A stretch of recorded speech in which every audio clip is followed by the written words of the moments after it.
विश्व वंदनीय संत सम्राट बंदी छोर सदगुरु श्री कबीर साहब जी, मेरे हृदय मंदिर के आराध्य परम पूज्य सतगुरु श्री मान साहब जी, पूजा के योग्य सभी संत समाज, मैं चरण कमलों में सिर झुका के 3 बार बंदी करता हूँ। बोलिए श्री सदगुरुदेव की जय। सदगुरु श्री पूरन साहब जी ने संध्या पाठ में कहा है, असंत और निठुरता, निर्दय और विविचार, अधीरता तज दीजिए तब हंस होए तत्सार। ये वचन सदगुरु आचार्य श्री पूरन साहब जी के हैं। टीकाकार आचार्य सदगुरु श्री राम स्वरूप साहब जी हैं। सदगुरुदेव ने बहुत सुंदर टीका किया। जैसा सदगुरु श्री पूरन साहब जी का भाव है उसी को रखा है, उसमें कोई फेर बदल नहीं है।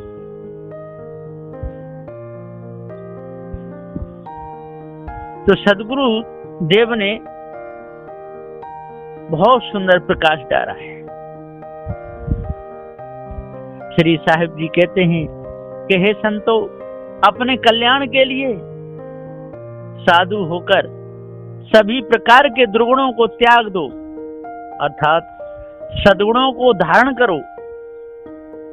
एक असंत, अशांति, असहनशील, ठगाई, धूर्ताई और असत्य बोलना, बेईमानी करना त्याग दो। सब प्रकार से सत्य को ही धारण करो। और 2, व्यभिचार, व्यभिचार, पापाचार, कुविचार और अविचार को छोड़कर सदा सद्विचार को ही धारण करो। और 3, निठुरता, कठोरता, हठता, क्रूरता, सठता, अश्लीलता को त्याग कर शील गुण को ही धारण करना चाहिए। और 4, निर्दय, हिंसा करना, क्रोध करना, किसी के साथ में घात करना और निर्दयी पने को त्याग कर हृदय में निज दया और परदया को ही धारण करना चाहिए। जो निज दया और परदया को धारण करते हैं, हृदय में निज दया और परदया को ही धारण करना चाहिए। और 5, अधीरता, घबराहट, बेचैनी, डरना, यह सारी अधैर्यता को त्याग कर, घबराहट को त्याग कर सदा धैर्य को ही धारण करना चाहिए। यह सारी अधैर्यता को त्याग देना चाहिए।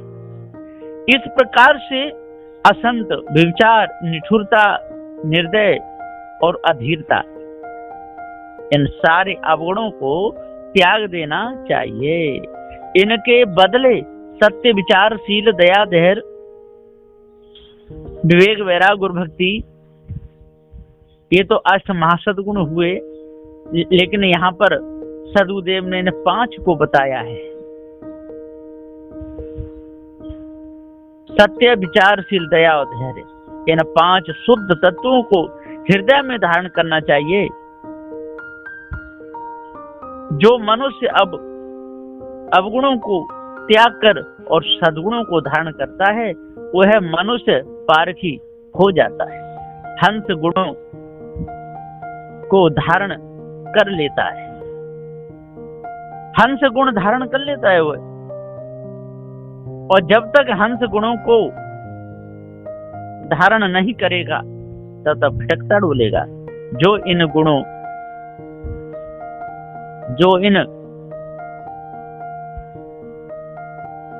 गुणों को धारण कर लेते हैं, वे ही जीवन मुक्त हो जाते हैं। बिल्कुल भव से पार हो जाते हैं। उनके अंदर किसी भी प्रकार की कोई कालमा नहीं रहती है।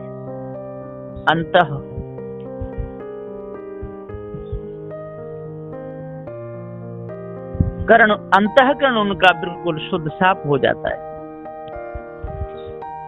और सत पुरुषार्थ करते हैं, हंस पार की हो जाते हैं। यह निर्णय सदगुरु श्री पूरन साहब जी का है। सज्जनों, इस निर्णय के अनुसार जो भी मनुष्य चलेगा उसका कभी वाल बांका हो नहीं सकता। पारखी संत दया करके पारक ज्ञान करा देते हैं, लेकिन जिज्ञासु पक्का होना चाहिए। ढुलकने पेंदे का हो तो काम नहीं चलेगा। समय बर्बाद करने वाला नहीं होना चाहिए। जिज्ञासु मूछू पक्का होना चाहिए। यह निर्णय है।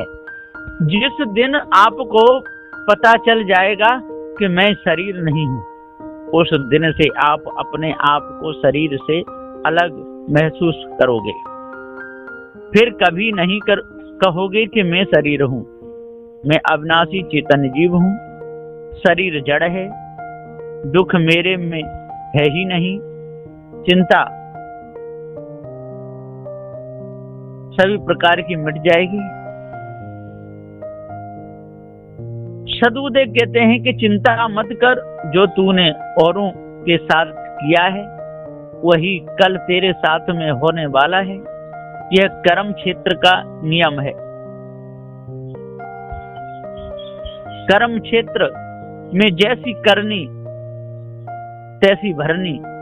आप लोग कहते हो पहले ईश्वर था बाद में जीव हुआ, तो यह बताओ जब ईश्वर अकेला था उस समय देखने वाला कौन था और उसका नाम किसने रखा था?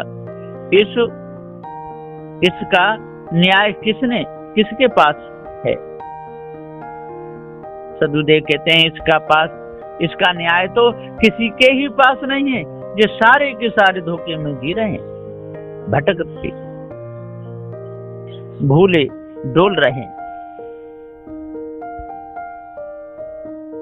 ध्यान कहाँ लगाए हैं? जहां कुछ भी नहीं है। आपको पता ही नहीं है कि ध्यान कहाँ लगाना चाहिए। मन में आता है वहीं ध्यान लगा देते हो। पता कुछ है ही नहीं। पता कुछ नहीं है कि कहाँ बारात चढ़ रही है। सज्जनों, ध्यान लगाने की जरूरत ही नहीं है।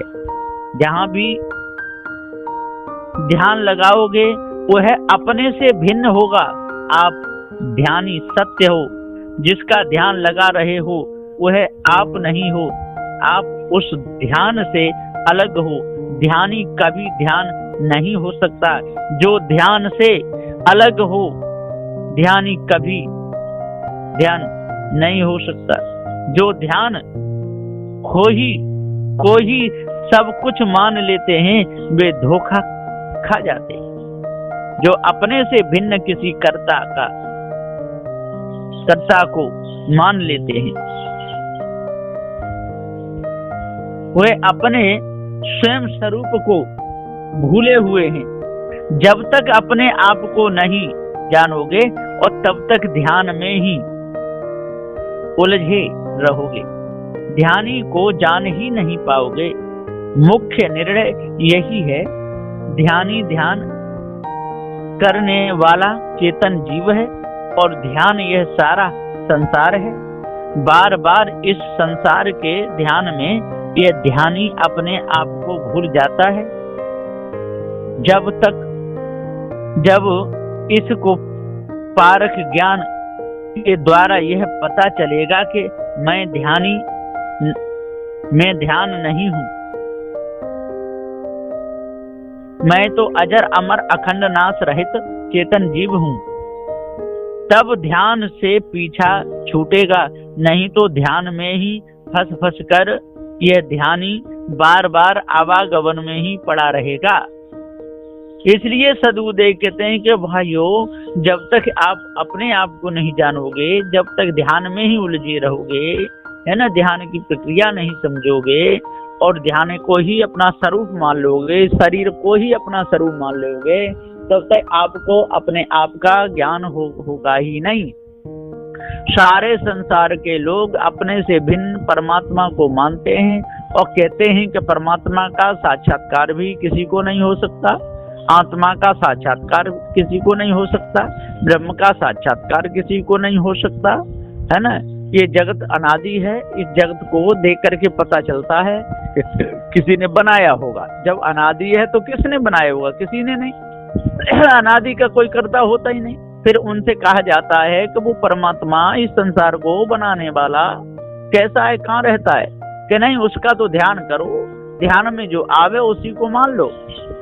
और भी यदि आपको उसकी पूजा करनी है तो अष्ट धातु की मूर्तियां बना करके बड़े भाव से उनकी पूजा करो। यही परमात्मा का भजन और पूजा है। अलग से परमात्मा किसी को दिखने वाला नहीं है, ऐसा कह के करके प्रचार कर रहे हैं। अब उनके इस प्रचार से, इस उपदेश से ही पता चल रहा है कि संसार का कर्ता कोई नहीं है। ये स्वयं भूले हुए हैं, दूसरों को भटका रहे हैं और बड़े बड़े ज्ञानी बन करके ऊंचे ऊंचे मंचों पर बैठे हुए हैं। सारे संसार के लोग भी उनको बहुत सिद्ध मान लेते हैं और वो कहते हैं कि आप कुछ भी कर्म करो, यदि हमारे उपदेश को सुन लोगे तो आपके सारे पाप कट जाएंगे, आप नरक में नहीं जाओगे। और पारखी संत कहते हैं कि जो आपने कर्म अभी तक किया है वो बन गया है, उसका तो फल भोगना ही पड़ेगा। आज से यदि आप सत्संग में आओगे, सत्यनारायण की बात सुनोगे, तो आज के बाद उन कर्मों को नहीं करोगे तो फिर नया कर्म आपका नहीं बनेगा और जो बन चुका है उसको भोगना पड़ेगा। इतनी बात सुन करके उनके पैर तले धरती खिसक जाती है। कहते कि अरे ये तो कहते हैं कि जो किया है वो भोगना पड़ेगा, और एक गुरु कह रहा है कि वो कर लिया है, वो भी आपका हमारे दर्शन से, हमारे उपदेश से मिट जाएगा।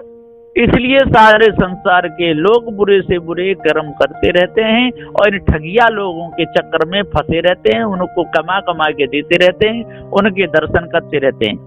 पर सज्जनों, ये निर्णय सार है, वे क्या उनका बाप भी आपके पापों को नहीं काट सकता? क्योंकि वो भी अपने पाप को नहीं काट पाएगा तो आपके पाप कैसे काटेगा? किया हुआ जो कर्म है उसका फल तो भोगना ही पड़ता है, बिना भोगे मिटेगा नहीं। हाँ, बात ठीक समझ में आ जाए, निर्णय समझ में आ जाए कि ये पाप गंदे हैं, इनका फल हमें भोगना पड़ेगा, आज से हम नए कर्म नहीं बनाएंगे, तो उतना रास्ता आपका साफ हो जाएगा।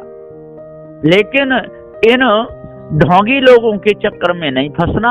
वो कहते हैं कि नहीं, सारे पाप हमारे दर्शन से, हमारे उपदेश से, हमारे सत्संग को सुनने से बस आज से आप निर्भय हो गए, अब किसी बात की कोई चिंता नहीं है। जो लोग कहते हैं कि नहीं पुराने पाप कटेंगे ही नहीं, तो वो काय के गुरु हैं? ऐसे कह के ये मायावी गुरुबा लोग संसार की भोली भाली जनता को भरमाते भटकाते रहते हैं। इसलिए जिनको पूरा पार ज्ञान हो जाता है, वो सही भेद को समझ जाते हैं, वो इन ढोंगी लोगों के चक्कर में कभी नहीं फंसते। वो तो अपने आप को जान करके, समझ करके जो हो गया वो तो सामने आएगा ही आएगा। आज से अब मैं कभी इन कर्मों को नहीं करूंगा कि आगे चल के मेरे को फिर दुख भोगना पड़े। अब जो भी बन गया है उतना तो भोगना ही पड़ेगा। ये ज्ञान की बात है, ये समझदारी की बात है, ये पारक सिद्धांत की बात है। ये निर्णय सदगुरु श्री कबीर साहब जी का है और वर्तमान में जो पारकी संत हैं उनका भी यही निर्णय है। लेकिन जो पारक के नाम पर जनता को भरमा रहे हैं, उनको उल्लू बना रहे हैं, कहते हैं तू ही जीव है, तू ही शिव है, तू ही परमात्मा है, तू ही ब्रह्म है, तेरे से बिना कुछ नहीं। ये शब्द मनुष्य को बहुत भयभीत कर रहे हैं, है ना। वो निर्णय समझ ही नहीं पा रहे कि ये सारी उपाधि जीव के लिए नहीं लगाई जाती। जीव स्वतंत्र है, अजन्म अखंड है, नित्य स्वयं स्वरूप है, इसके ऊपर कोई ईश ब्रह्म परमात्मा आत्मा है नहीं। और जब तक इस भेद को खुल करके अच्छे प्रकाश से पारकी संतों के द्वारा बीजक सदग्रंथ को पढ़ करके नहीं जानोगे, तब तक इन्हीं वचनों में भटकते रहोगे। लोग कहते हैं कि नहीं, देखो आत्मा का ज्ञान कृष्ण ने गीता में दिया। जब आत्मा का ज्ञान कृष्ण ने गीता में दिया और वही ज्ञान सदगुरु श्री कबीर साहब ने बीजक में दिया, तो कृष्ण की उपासना कबीर साहब ने क्यों नहीं की? कृष्ण को गुरु क्यों नहीं माना? विष्णु को गुरु क्यों नहीं माना? और ये लोग ढोंगी कोई कोई कह देते हैं कि काशी नगर में कबीर साहब जी विष्णु की पूजा करने जाते थे, ये उनका कोई प्रमाण नहीं, मान्य नहीं है, ये धोखा है। सदगुरु श्री कबीर साहब का मुख्य उपदेश बीजक है। बीजक में सदगुरु श्री कबीर साहब ने किसी भी देवी देवता की आराधना प्रार्थना वंदना नहीं की, ब्रह्मा विष्णु महेश की आराधना प्रार्थना वंदना नहीं की। यदि ईश्वर परमात्मा को सदगुरु श्री कबीर साहब जी मानते होते तो उनकी आराधना प्रार्थना वंदना करते। इसलिए अपने आप को जानो, भ्रम को मिटाओ, धोखे को दूर करो, पारखी संतों से सदग्रंथ बीजक पढ़ो और निर्णय को समझ करके धोखे को त्याग दो, विषय वासना को त्याग दो, तब पूर्ण शांति मिलेगी। बोलिए श्री सदगुरुदेव।